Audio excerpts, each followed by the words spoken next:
Hey there, my name is Chris and today I'm going to be reviewing the Nikon D5600, so stay tuned if that's something you want to watch.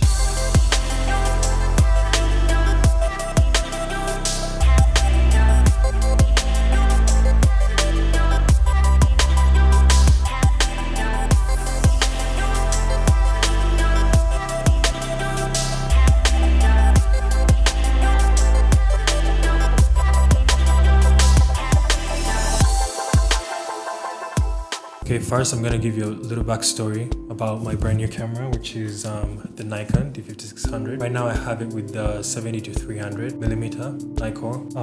This is the kit lens that comes with it. It's a 18-55mm lens. I got this camera last month, February 9th. And I was really excited about it, but also I was quite skeptical because it's an entry-level DSLR. It's not like one of the high-end cameras, but like just to give you a little insight, right now I'm really content and happy with the camera. When I got it, I was in Entebbe, which is a city in Uganda, and so the very first test I had was at a restaurant which was next to the lake, so there were so many birds there.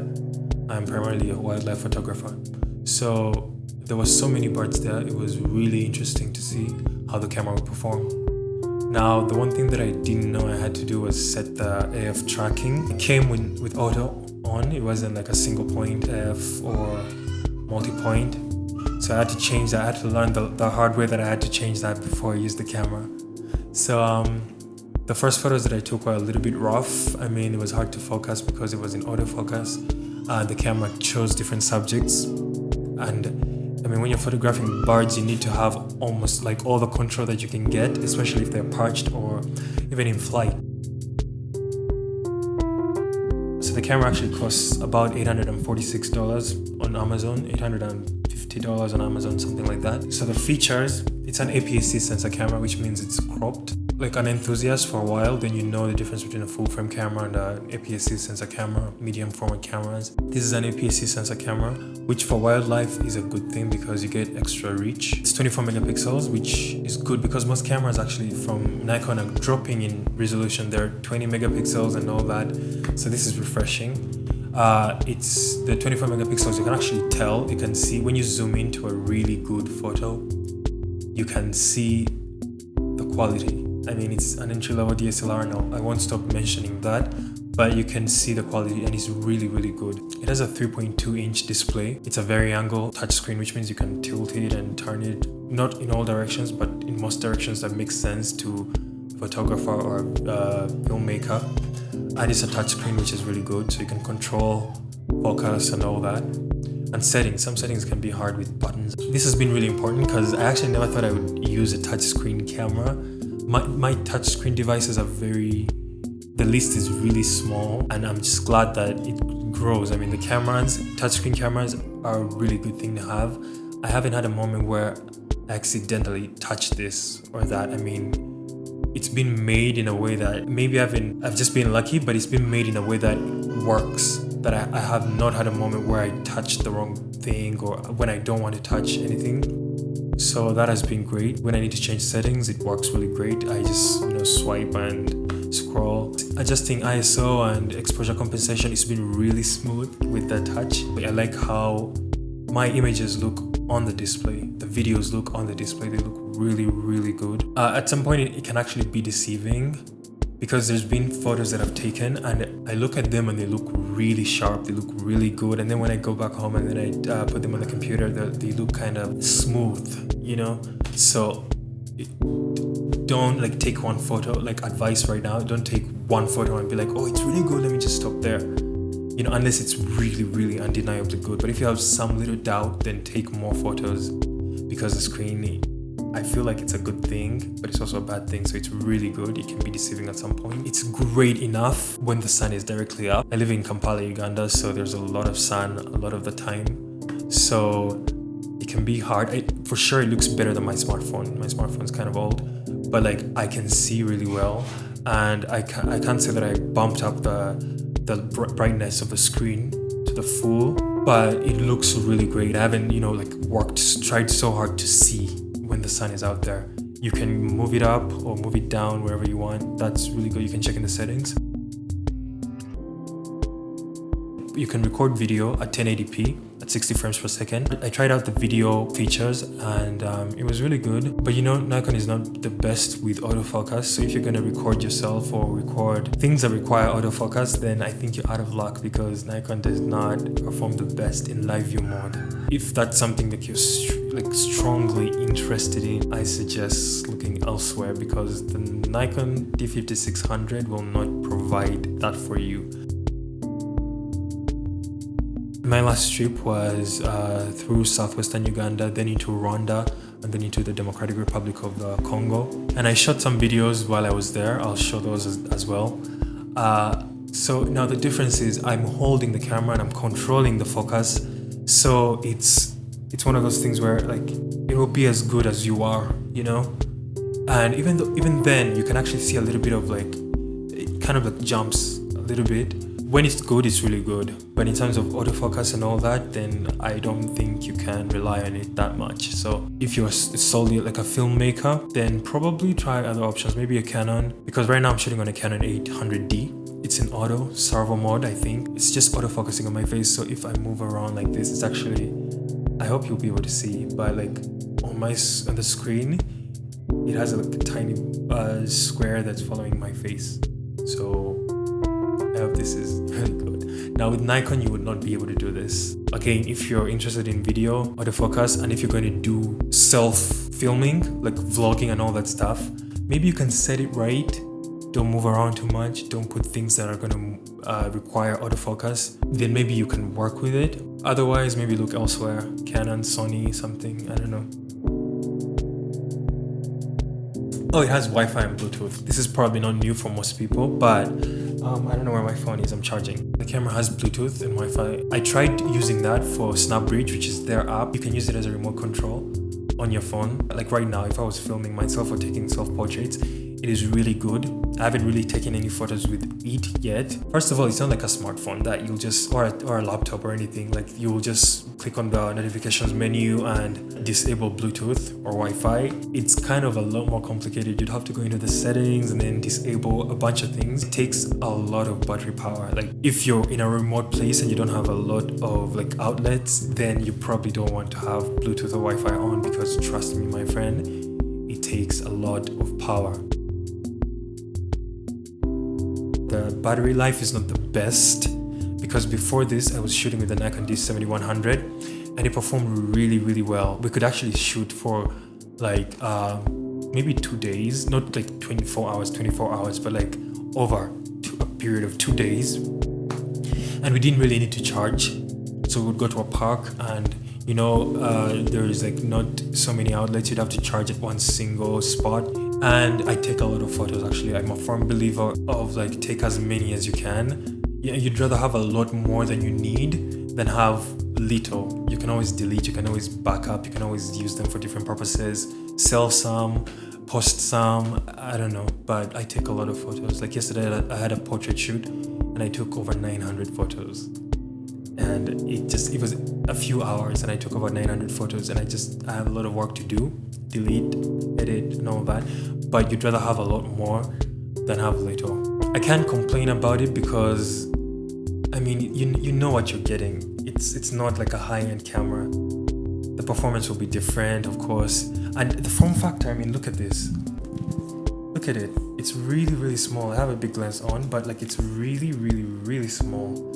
So there are limitations, of course. You cannot have incredible battery life in a small body. I mean, take mirrorless cameras, for example.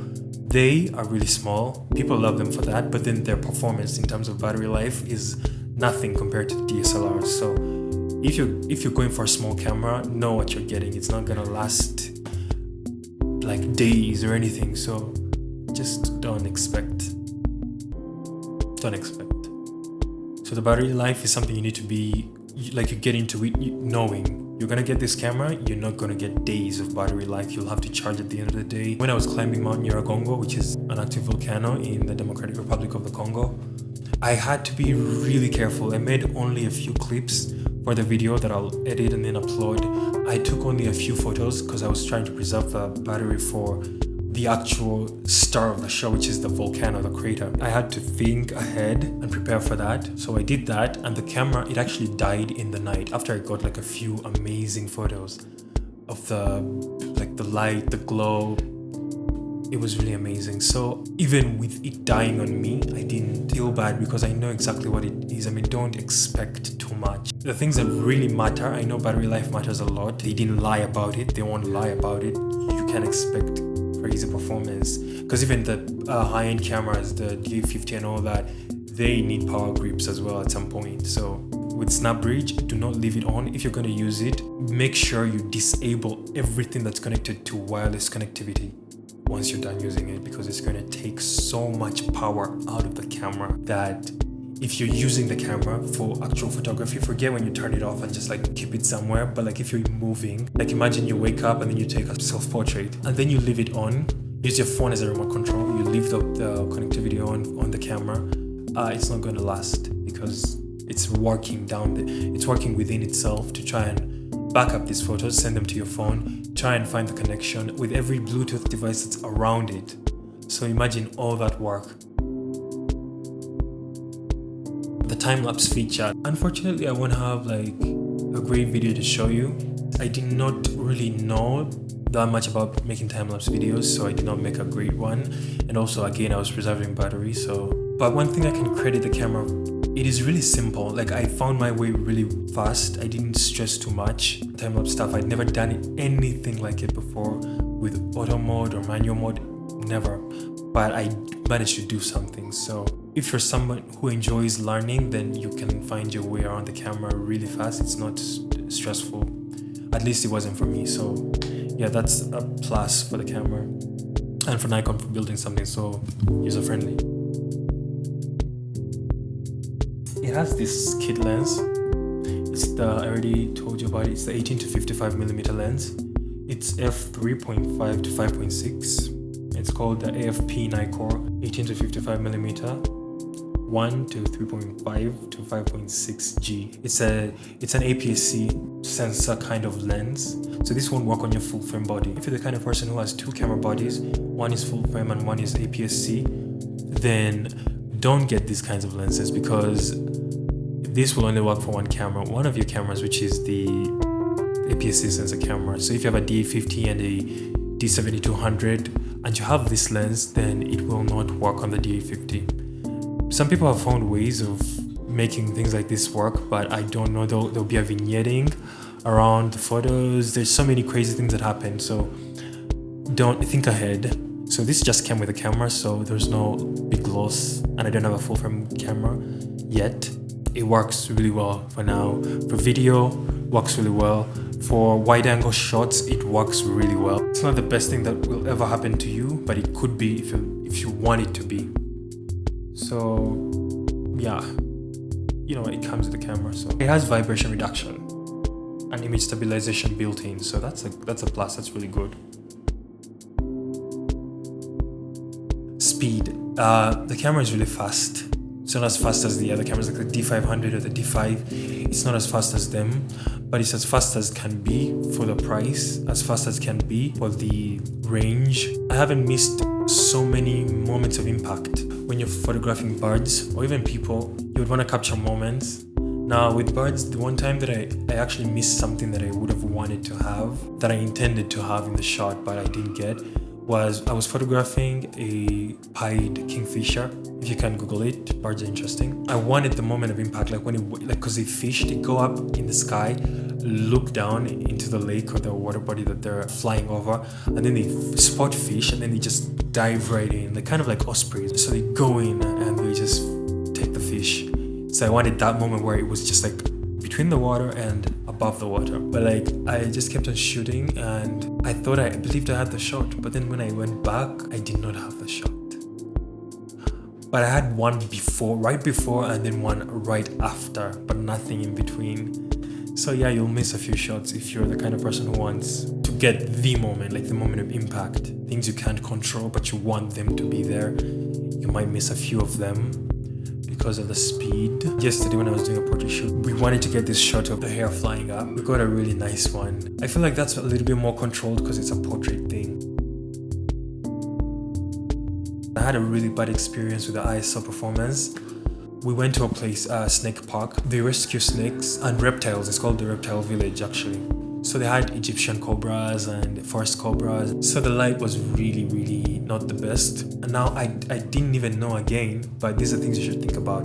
Change the autofocus point selection. I prefer mine in single point. Change the ISO settings because mine was locked in auto and I had some of the worst photos in terms of noise. The camera just kept on bumping up the ISO to 12,800 and there was so much noise in these photos. I was kind of depressed.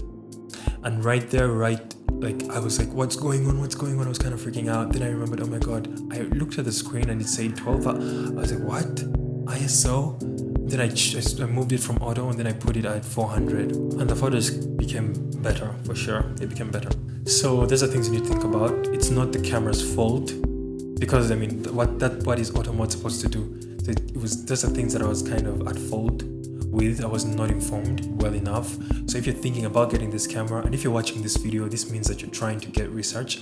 Now, if there's anything I haven't covered in this video, then find out more. Prepare yourself, change the autofocus points, change the ISO, change all the things that you will learn in this video and in all the other videos that you want to change before you go out to shoot. Otherwise you'll be disappointed.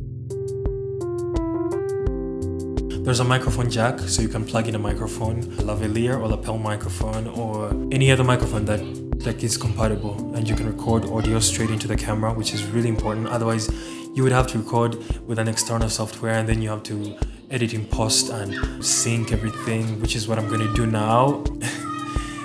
Not looking forward to it, but there's no headphone jack because an entry-level DSLR, they kind of want to entice you into buying their high-end DSLRs. So if I was recording video, then I would have to transport this video. First of all, I have to make a test video, then put it on my laptop and then watch it with earphones or headphones to see if the audio is great. That is really bad. So if you're a filmmaker or a person who does video, consider something with a headphone jack. Although it won't end your life if you don't have a headphone jack. Shutter speeds range from 30 to 1/4000th of a second. The highest I think I've ever gone is 1/2000th of a second, and that was on a D800. Maybe I've gone higher with this. I don't know if I would need to, because the last trip where I got to use this camera, I wasn't in a place where there were so many birds that were flying around or things like that where I needed so much speed. Probably went up to 2000 because I wanted to, but I didn't really need to. The default dimensions are actually 6000 by 4000, which is really good. For print and all that, also 24 megapixels is great. The resolution is really good. I did not see any overprocessing in the in-camera JPEGs. There was not too much sharpening or anything, so that was something that was enjoyable. So you can have 24 megapixel large photos, 13.5 megapixel medium photos, or 6 megapixel small in-camera JPEGs. And then you can also shoot in RAW, and that's what I've been doing the whole time ever since I got it. Except for the shots that I do like at home, like I see something at home and then I just take out the camera, I just do JPEG fine. But for the real work, the wildlife photography, like on that trip, I shot in RAW and JPEG fine. I use a 64 GB card, so that means I have about 1100 images. Now if I just shoot JPEG fine, I have over 3000 images. If I shoot RAW, I have something in between there. Whenever I wanted to minimize or preserve space, I would just shoot RAW, because the in-camera JPEGs can be really good, but I prefer to shoot RAW because I get more control. In the end, I get more control. So you can shoot 12-bit lossless or 14-bit lossless in RAW. The file sizes are about, for me, the average file size with the RAW files, they've been like 25, 26 megabytes. And then the JPEGs, they've gone up to maybe 15. Final product, which actually depends on how you edit, can be like 20, 19, 17. I've had images like that. So the camera isn't weather sealed. That means you have to be extra careful when you're taking photos of waterfalls, or because waterfalls can be crazy. You can't shoot in the rain, things like dust and all that. You have to be extremely careful. Some people don't mind, other people mind. It's something I certainly mind about because $800, you have to take care of it. So I don't know if you'll be able to see, but it has a deep grip. Yeah, there. It has a deep grip that at first it was actually really hard for me to get used to.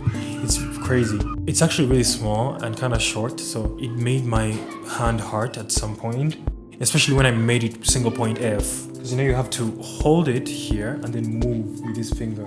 Move the AF point up and down and all that. There's no joystick on this camera, so don't expect that. Oh yeah, the buttons are really impressive. I mean, the dial wheel, it's not, I hope you can hear it.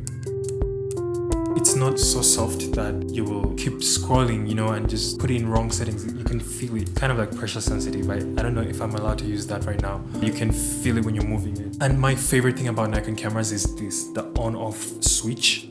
It's like you're holding the camera, you just turn it on, turn it off. Right there, you don't have to look for a button or whatever. With just one hand, you can start shooting right away. So this is always a favorite of mine.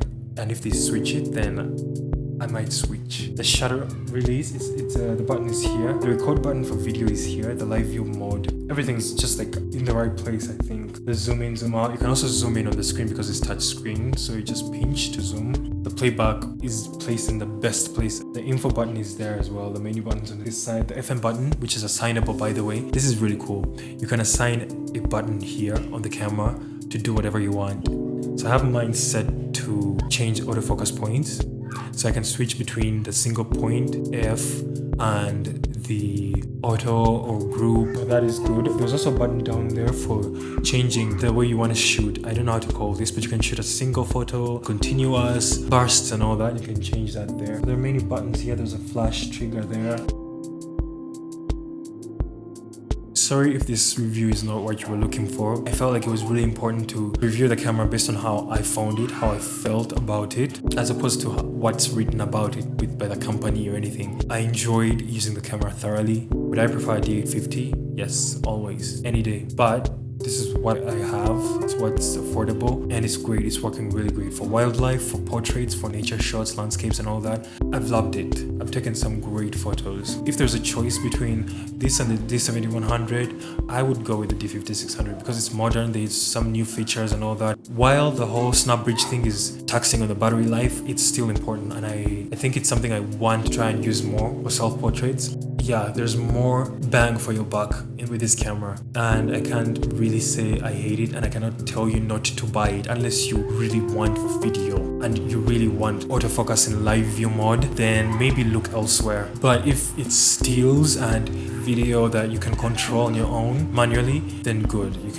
This is a great camera to have. If there's anything I haven't covered in this video, then please feel free to mention it in the comments, or I can cover it in another video. So please like, subscribe, comment, share the video, and tell me what you think. You can also follow me on Instagram to see the photos that I've taken. In the video, I'm going to be showing raw files mostly. To see the edited files, then you'd have to check out my Instagram or my Getty Images profile. You can also purchase images if you want. I have some really great photos, so you can just go there and view. I'll leave a link in the description below. Thank you guys for watching.